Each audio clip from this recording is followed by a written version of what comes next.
Welcome back to the Profit Boss podcast. Thanks for tuning in. I have a guest episode today with Jayden Adams. He's here with me. Hello. Jayden established his financial planning firm in May 2023. He's a licensed financial advisor. He won last year the Rising Star Award in financial planning. And outside of work, but you love a bit of football.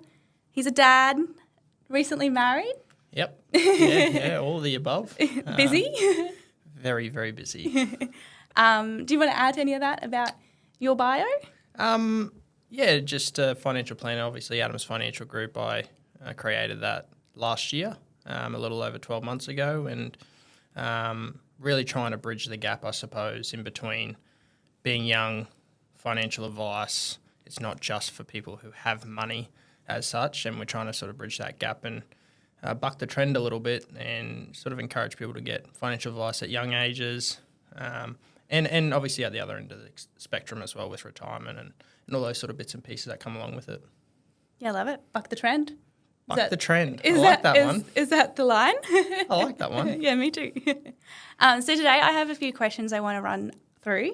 One is definitely, all around the theme of, getting that advice from a young age and buck the trend. So, getting that advice yesterday despite being young, but also around your experience being, again, keyword, young, business owner and the highlights and the challenges faced in that and things you considered. So lots to unpack together, I reckon. Sounds good. Looking forward to it. I want to start by asking, why did you pick financial planning as your career? A little bit, I suppose, different to most people. I kind of knew what I wanted to do in high school. So we didn't have financial planning sort of classes as such in high school, but we did have accounting. I was quite good at it, but I didn't love accounting. Don't want to do my job? I don't want to do your job.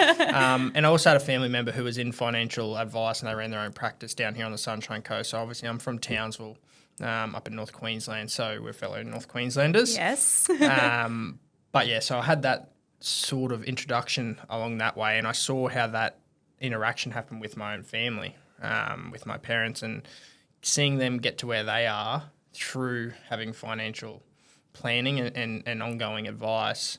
I saw the benefit to doing that and how I can actually help people. So my overarching thing in life is I love to help people. I love to talk. Can confirm. And I can talk, I can talk a lot to a lot of different people and sort of get to different levels. So I've obviously learnt that over time. But I sort of knew what I wanted to do. I was quite numbersy as such. So finance sort of picked itself in that regard. But I was also fortunate enough to have that opportunity as soon as I came out of school. So I always had something to look forward to, not just turn up to university, finish a degree, and then go and start Find a job. Yeah. So I always had that coinciding. So it was a nice little goal to strive towards pretty early on. So that's why I decided financial advising as such. Yeah.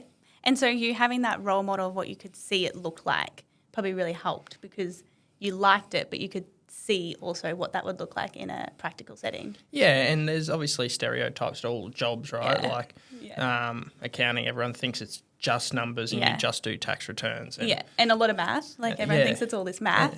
And same with financial advising. Yeah. But it's not necessarily always just about that. That stuff is what we learn along the way, but it's how we interact with people. Communicate, educate. Yeah, exactly. Yeah. So education's obviously a huge part of financial planning. Yeah. And I'm a firm believer in people need more education. We need to give more access to Australians for financial education. Yeah. And the biggest barrier between that has been stereotypes and has been costs, which we'll touch on a little bit later, I'm sure. Yeah, yeah. That probably leads to my next question, which is around our networks and what you think their current perception is of financial planning and how we might maybe break down that stereotype and perception to maybe bust a few myths about it. What would your take be on that? Yeah, I think there's a number of thoughts that go across, particularly our network, because we see it and we hear it every day, but I think it's across the broader community. And I think curiosity is probably a nice word that sort of overarches everyone's perception on financial planning. They're curious about a number of things, from what do they actually get out of a financial advisor? what the costs are, how they pay for it. It's only for people with money. Yep. I'm so far away from my goal, I shouldn't even talk to someone like that goal's too big. Yep. So there's a lot of those sort of thoughts that come about, I think, in our community.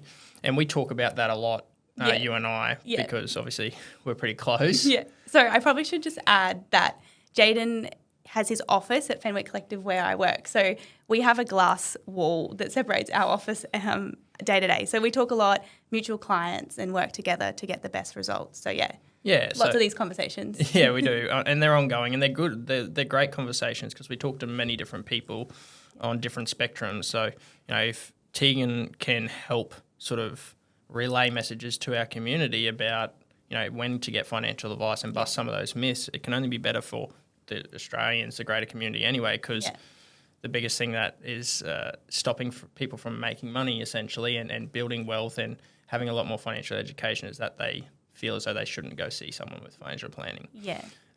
The other thing I think that sort of stops us is we need to buck the trend on, I'm going to use that as our overarching theme, is to buck the trend on what a financial advisor really does. Yeah, great. At the end of the day, it's a luxury. Yeah. Okay, so this is a way I can often sort of say it to people. People need to do their tax return every year. Yeah, right? Compliance, that needs to happen. So from an accountant's perspective, that you're always going to be needed. Yeah.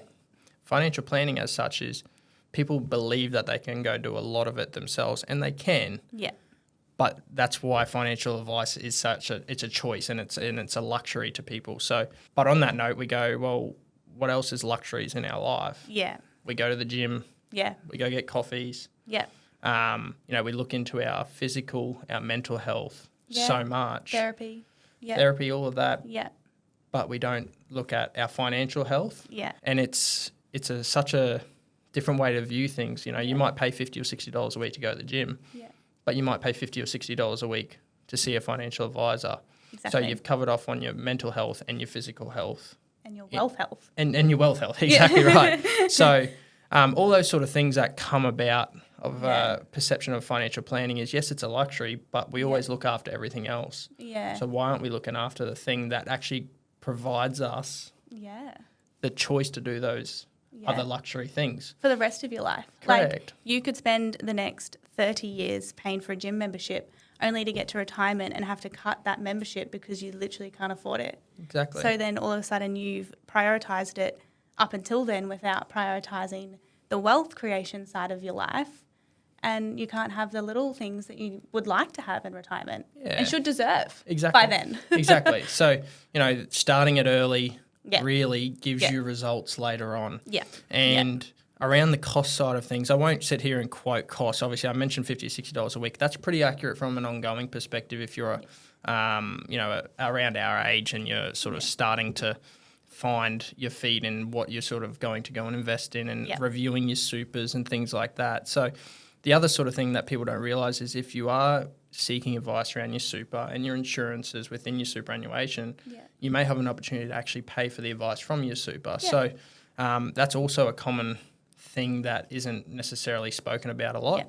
The one thing I say on that is that if you are getting advice not relating to your super can't pay for that. That's some of our legislation that we need to uphold because we can't obviously get better access from our superannuation until we meet a condition of release. So I won't get too technical on that, but the I suppose the main thing to see there is that there is an opportunity to pay for fees for financial planning from your superannuation. So or claim a tax deduction. Against it. So or a bit of both. Yeah. A lot of people actually get some superannuation advice and they get some investment advice or some cash flow advice, and they split the fee across both of those. So we can claim a tax deduction over here and we can claim from our super on the other side of it. So that's probably one perception I think in the market that we and our network and our community that probably don't realise. But really you can probably speak to the fact of getting that advice early. Yeah. And yes, you might have a plan for say 3 years' time or 4 years' time, and we can work towards that plan. But things change. Yeah. Positions change. I'll let you talk about you guys a little bit more. So what Jayden's talking about there is that me and my fiance Leighton, you would have heard in the first episode of The Profit Boss about Leighton and what we've sort of done together in this short amount of time already. We actually went, so as we're recording this, it's around July, August 2024. We went and saw Jayden in about September, October 2023. And we sat down with Jayden and told him our goals. I'm 26 and Leighton's 29. So quote unquote, we're young, and I'm doing like funny ears because that word, means different things to different people. But we are, I think, young to stereotypically go and see a financial advisor and make that investment. It was honestly one of the best things we could have done to know that we had a professional looking over our super, our insurances, and we made a plan for buying our first home. And this was super exciting, motivating. Me and Leighton are so goal orientated. Maybe sometimes to our detriment. No comment. But, so we had that goal set, and having an outside opinion, professional, keyword, opinion about how we could realistically achieve that really helped us set our sight on that goal. And it was something that we had sort of put to the back burner for a fair while. We sort of knew we should do it. We were renting, sort of just like, oh, it's a bit hard. Maybe not. Maybe we'll go on another holiday. But yeah, having the plan really helped because fast forward only 9 months, give or take. 9 months, yeah. Jayden has helped us actually successfully buy that first home here on the Sunshine Coast, and that just feels super, super exciting and surreal, really surreal. And when I say Jayden helped us, I really mean he helped us. He spoke with a broker, he helped us with an agent, probably wouldn't have done it without you. Yeah, well, thank you. At the end of the day, you as a client and any of our clients, you work hard to the goal. We've just set it in place, right? So for that 9-month period, Tegan and Leighton literally stuck to the plan. Yep. And yes, that plan probably was sort of 18 months. Accelerated. Yeah, and we brought it forward probably about 8 or 9 months because we were in a position where there was an opportunity. We had lease ending for Tegan and Leighton that we thought, well, if we can try and coincide something here, as long as the rest of the financial position's in check, we can sort of maybe have an opportunity here. And we said, well, what's the worst that can happen? So I know Tegan and Leighton were probably, well, we'll wait until this part's over and then we'll do this. And I just sort of said to him one day, well, why don't you just go and ask the question? Yeah.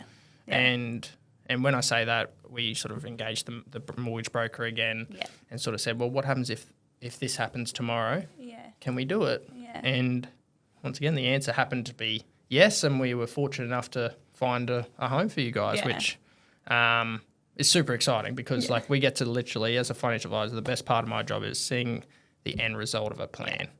And I'm literally seeing it right now. So that's pretty cool. Yeah. And I think it's really shown me that this is sort of just step one in a way, from a young age. This is just step one of our wealth creation journey that we're doing now rather than doing it when we're 50. And I feel very privileged because I really fully acknowledge that, like Jayden spoke on, that's a luxury for us to make that priority investment in our lives. But I think growing up too, money was honestly one of the most stressful parts of my childhood. Some days we just could only buy bread and milk and we'd go back to the grocery sort of the next day to get the rest because it was sort of a paycheck to paycheck sometimes. So I think that investment for me is super important. It's something I'll always prioritise because I don't want that for my children or my future. On that note, I think something that our parents probably didn't have as much access to that we do is this education and advice. We know that the landscape in Australia financially means that upcoming is a shift of generational wealth into the hands of young people. What is your mission and what you're doing to sort of be ready for that? Yeah, so there's, putting numbers on it, there's billions and billions of dollars that are going to be inherited over the next 10 to 15 years into our generation.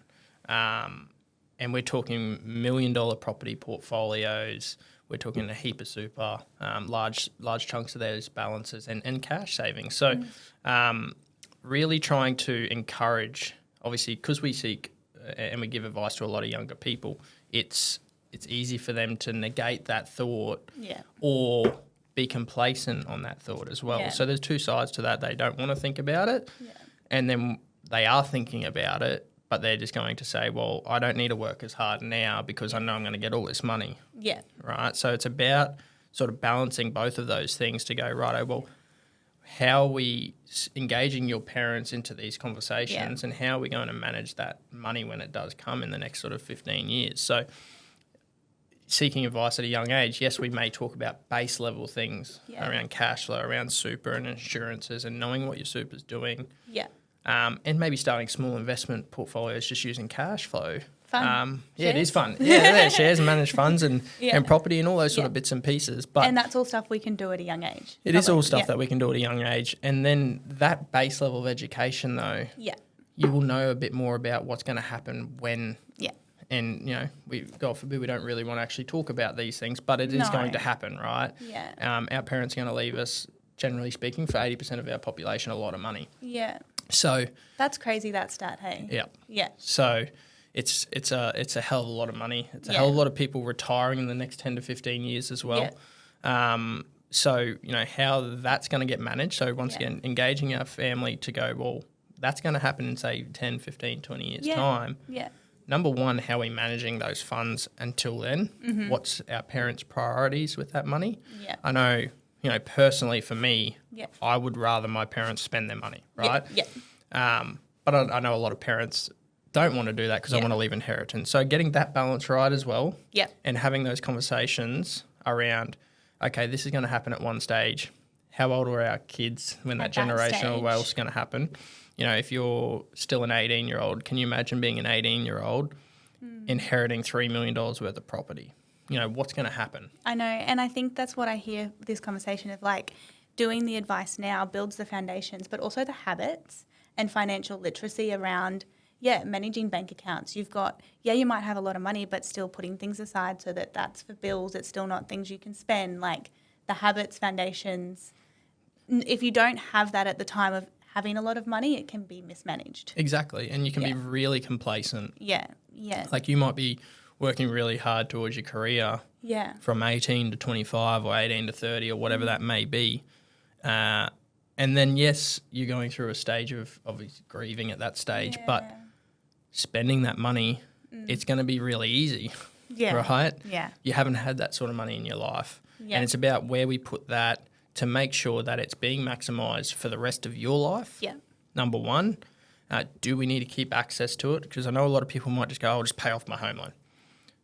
That may be part of the strategy, but that may not be the best answer for you straight away. Yeah. And like having those conversations at that time. And what I'm finding with a lot of my clients, like clients your age, is in the last 6 months, obviously we started the business in May 2023 and naturally I knew we would track a lot of younger clients. Yeah. But having those conversations has led to a lot of mums and dads coming on as clients, which is great to see because we know that everyone's on the same page, everyone's getting great education. Yeah. And the amount of times I might say something to mums and dads and they go, I did not know that. Yeah. You know, I did not know that. I didn't know this and I didn't know that when I pass away, if I don't do anything with my super, my kids who are adults are going to pay 17% tax on a large chunk of my super.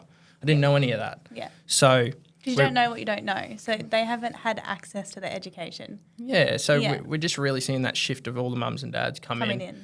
And we're going to now look after those mums and dads for the next 10 to 20 years. Yeah. When they happen to pass away, that money's going to go to their kids who are also our clients that we're going to look after by that stage for 40, 50 years. Yeah. And you'll know the intention behind that money at the time, you know, when it comes to the kids. Exactly. Yeah. So I suppose that's really encouraging, but also still something that needs to be very much encouraged and accelerated in our world. Yeah. Prioritised. Yeah, that's probably a better word rather than accelerate, but prioritised in our world because there's a lot of money coming. Yeah. And seeking that right advice is super important. Yeah. So we've touched on financial advice and the industry and your passion around that. So now I want to jump into your journey as a small business owner. You started Adams Financial Group. Can you tell me a bit about that, starting that and why you did that? Yeah, so as I sort of mentioned earlier, I always wanted to be a financial advisor. And then a few years into that, I always knew that I wanted to be a business owner. So I knew at some stage that was going to happen. And for a couple of reasons, that stage happened in May 2023 as a 26-year-old. Some might say I was a bit crazy. I had a 6-month-old baby at the time, a partner who wasn't working, and I decided, why don't we go start a business? But there's never a right time. So I got to a point where I said, yep, we're going to go and take that, and we're going to use the resources and the community and network that I've built to go and start that. Yep. And Adams Financial Group, I suppose the name has a bit of meaning in itself as well. I could have just called it anything, right? Yeah. And putting your last name into a business name comes with risks. Yeah. But also it's a personal achievement in a way. So I knew I wanted to put my name, and that represents not only me, it represents me, my family, everything that my parents have done over the years. All of that sort of stuff came into how I decided I wanted to call the business.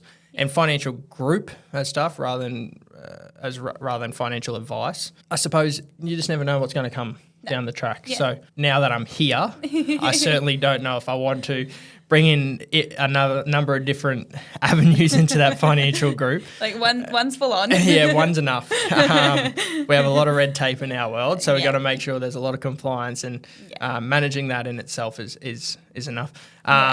But yeah, that's how I got to the point of starting out as Financial Group. I wanted to be a business owner. I wanted to challenge myself. I love to be challenged. Yeah. I love to be busy. Yeah. I love to talk. Yeah. And I do want to bring other people through in our industry, right? Yeah. So in our financial planning profession, there is a real shortage of advisors. There's 15,000 advisors in the country, and that's it. That's not enough. Well, think about how many million people there are in Australia. So crazy. We lost a good 10 to 11,000 advisors over the last few years, and for good reasons and bad reasons. Mm-hmm. But yeah, we really need to bring some more through. So I thought I could be some sort of a role model in that regard as well. Yeah.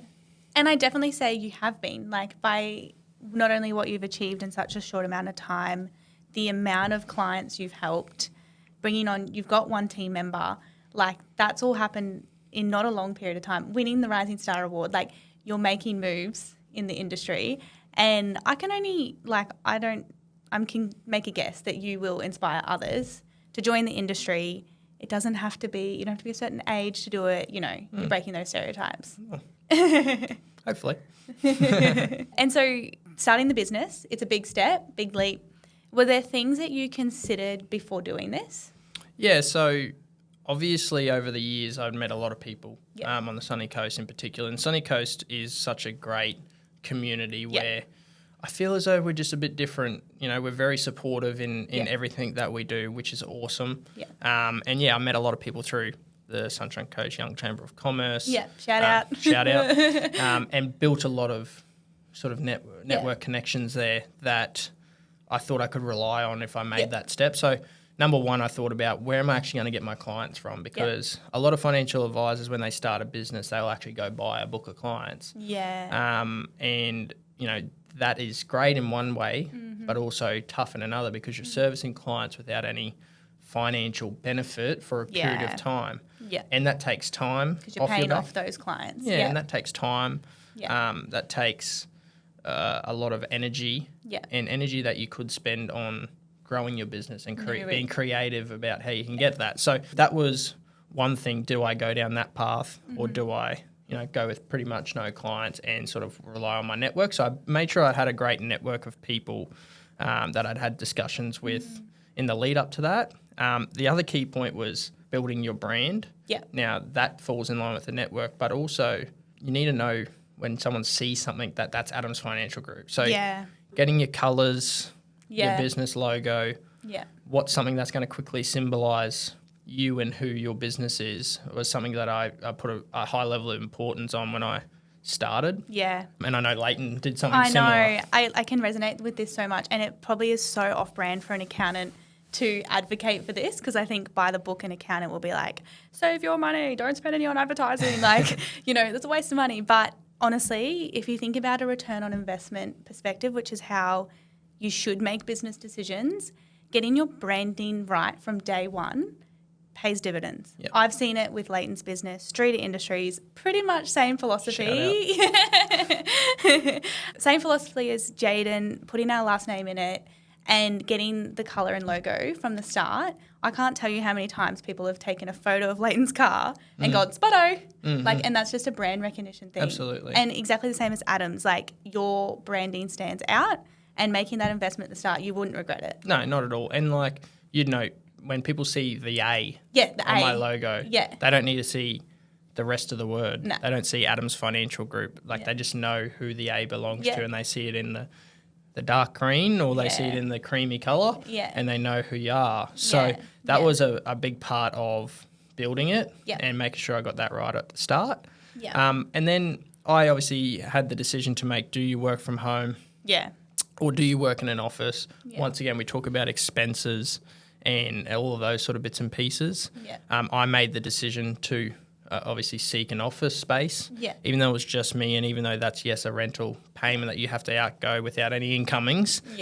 So I made that decision, and obviously I'm fortunate enough to be around great people in Fenwick Collective where I get to, spend every day with. And not only is it great from a network and working together's perspective, but also it's just good to be around good people because, I do see a lot of people that sit at home and work, and yes, you might get the same result for your client.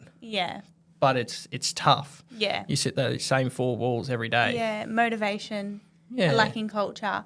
I think also a sense of I'm going to butcher that word. Legitimacy. That's it. I'll come. But I think that's what an office provides, because people come in to see you. I would probably say that, at Fenwick we do a lot of phone consults and Teams and stuff, but Jayden would probably have the most amount of physical clients in the office, and it's they're in person, they're in a nice space, that investment pays off as well. Absolutely. And obviously being young, there's a challenge. Number one. You're already trying to fight that. So, you don't want to have a challenge of, I can only meet you at a cafe. Or I can only meet you at your house. So having that space for people to have that options. And I do Teams and Zoom and phone consults. But in person, and I go to clients' homes. I do it all, but you're just having that space, and you're spot on. That sort of allows a bit more legitimacy to who I am and what I do. So that was another part of it, and obviously software and all those sort of bits and pieces that come with it. So making sure I made the right decisions from a cost base. I could have easily spent a lot more money to have a greater software base from a processing perspective initially, but if you don't have the clients coming through to justify that, and you can't forecast those clients coming through, it was too big of a leap to do. So, yes, I could have been more efficient in my software, obviously, but to begin with. But also from a cost perspective, I was able to produce great advice to clients in an efficient manner without having to spend a hell of a lot of money. You can do it on the cheaper side to begin with.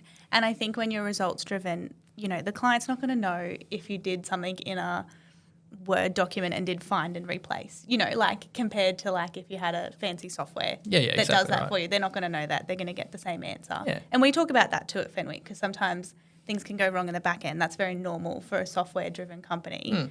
But as long as the client's still getting the answer they want, it's accurate and timely. That other stuff will work itself out. And you can transition. I've just made a transition to a different software, which is going to provide more efficiencies. More expensive, but I might be able to save costs in different ways. It might be allow me to hold off on hiring another staff member for an extra, say, 2 months, because I've been able to create a bit more efficiency. So, but you've done that 18 months in. Correct. And we've made those. We have those discussions every day, right? As my business accountants, Tegan spoke about it before, but also having those right people in your corner around accountants and business advisors as such, you really need that because even though I work in finance, doesn't mean I know everything about business. And I hadn't started it. I'd had great experiences through the previous business that I worked in, but I still didn't know a lot of stuff. And having that clear eyes, people who understand that side of it, I thought about who I had in my corner at that stage when I was starting the business as well. So as far as starting a business, I think the three things you're sort of saying are business plan, and that business plan is about where your clients are coming from and really thinking about that. And then also what you're going to invest in to start with and where you can maybe save money to start with. And then brand. Brand. Well, that's part of what you're going to spend. Correct. Correct. So brand, image, all that sort of stuff matters. That's probably a big key one. People need to know who you are. Now, in that journey, What sort of challenges have you faced? Obviously, lots. Like the standard business challenges such as cash flow, high level of expenses. In financial planning, there's a lot of expenses. Yeah, it blew my mind, like honestly, as far as a business model goes. Yeah, as far as a business model goes, it's pretty hectic how much you have to spend just to, open your door. Yeah. So managing that cash flow side of things, and sort of knowing when to spend and when you're going to get paid, because, a lot of how we get paid can only be on certain sort of timelines as well. So like you might see a client in January, I'll just use a calendar year, for example, January, but you might not get paid till April. Yeah. Right? So making sure that you cash flow, and once again, that's having a good business advisor in your corner and making sure that you're forecasting correctly and you're spending only appropriately for what you need to do. Yeah. That's number one, and I think a lot of people can probably attest to cash flow as a challenge for a business owner. Yeah. From a young business owner's perspective, obviously, same sort of thing that we were talking about before, like being young, having a space, and sort of those clients coming in and going, well, I didn't have a lot of that, I must admit. Like, I would have thought I'd had a bit more of, oh, he's young. I'm not going, what would he know? Yeah. And that's, I'm sure that probably goes through clients' minds. But I haven't had to. They're not verbalising it? No, they're not verbalising it. So, and to be fair, we've had such a great success rate. Like, we don't have a lot of clients that come in and say, no, we're not going to go ahead, which is cool. Wow. But yeah, those sort of challenges, more self-conscious than anything. Yeah. And I think a lot of people can sort of attest to that totally. The old imposter syndrome. Yeah. Shouldn't say the old, it's pretty it's pretty prevalent and it's pretty new. But yeah, like I certainly get a bit of that and I go, well, how am I at 26, 27 really sort of going, well, I'm a business owner. Yeah.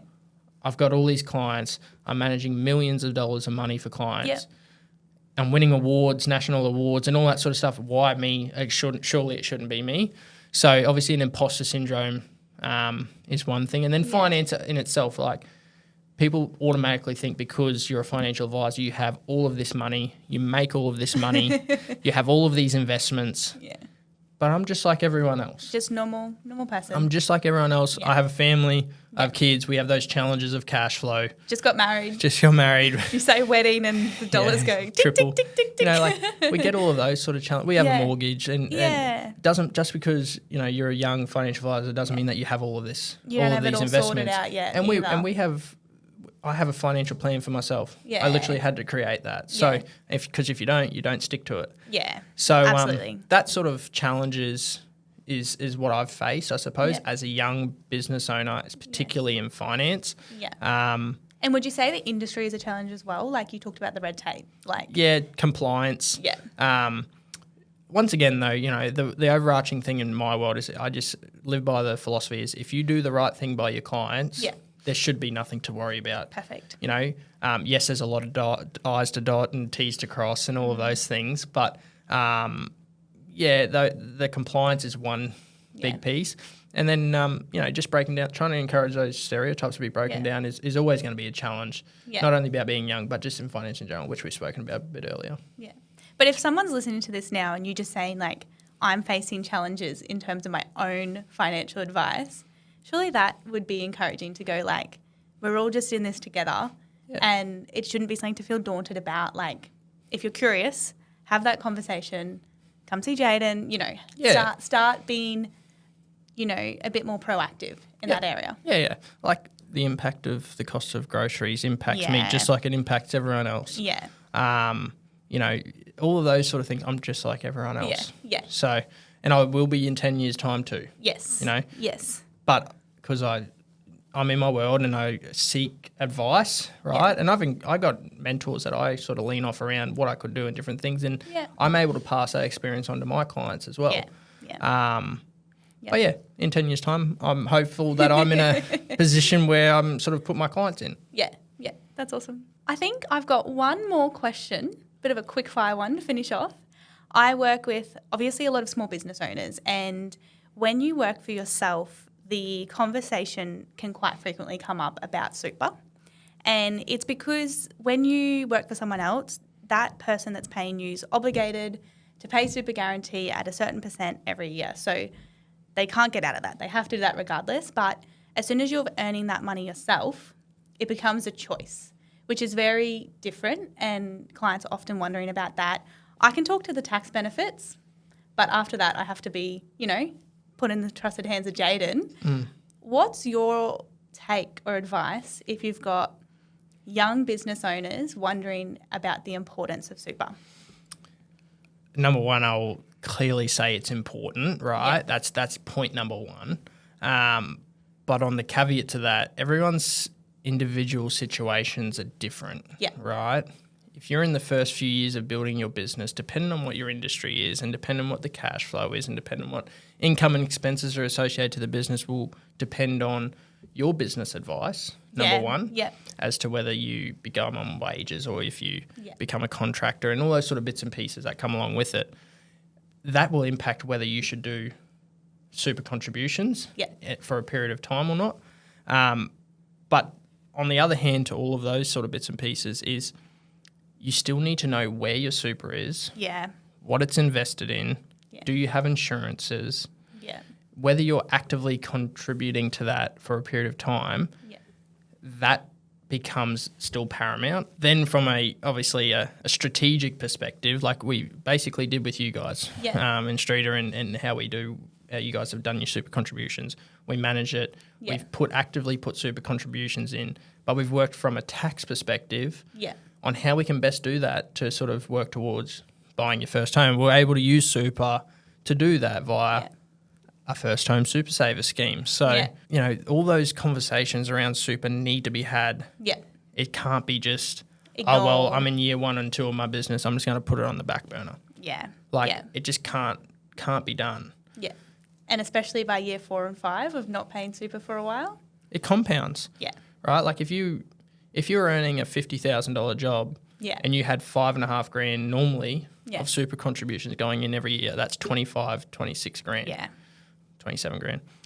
But every year, if that made hypothetically 10%, you've missed out on another $5,000 odd dollars. So it's not just impacted you by 5,000 or 10,000, it's impacted you by 30. And over the years and compounding like years and years and years, that could be hundreds of thousands of dollars. So it can't just be ignored forever. Okay? And even if you are not actively contributing for a period of time for a certain reason, whatever that may be, it may be maternity leave. It could be, like we spoke about, business. You could be unemployed. In the business. You could be unemployed. All of those sort of things doesn't mean that you should just not look at your super. Okay, so it's more important if you aren't actively contributing to know where it's invested, know what your fees are, making sure you're still adequately insured if you have mortgages and debts and kids. So all that sort of stuff. So yes, in a very short answer, yes, you should be worried about your super and what it's doing. Thank you so much for coming in. I think we've covered a lot of juicy topics, so it's good to have a chat. Jayden, if anyone wanted to come talk to you, where can they find you? It's been great. Thanks for having me, Tegan. You can find me on Instagram, Adams Financial Group. If you want to book in with me for a meeting, the link's there. We take phone, in-person or Zoom meetings. Every introductory meeting is at no cost, so we have a bit of a discovery meeting and see your position, whether I can help and how I can help, and then we talk about cost and if something that you want to go ahead with, or you can just shoot me a DM on Instagram and I'll get back to you as soon as I can. That's great. And so that will all be in the show notes too. So thank you for listening, and I'll catch up with you soon.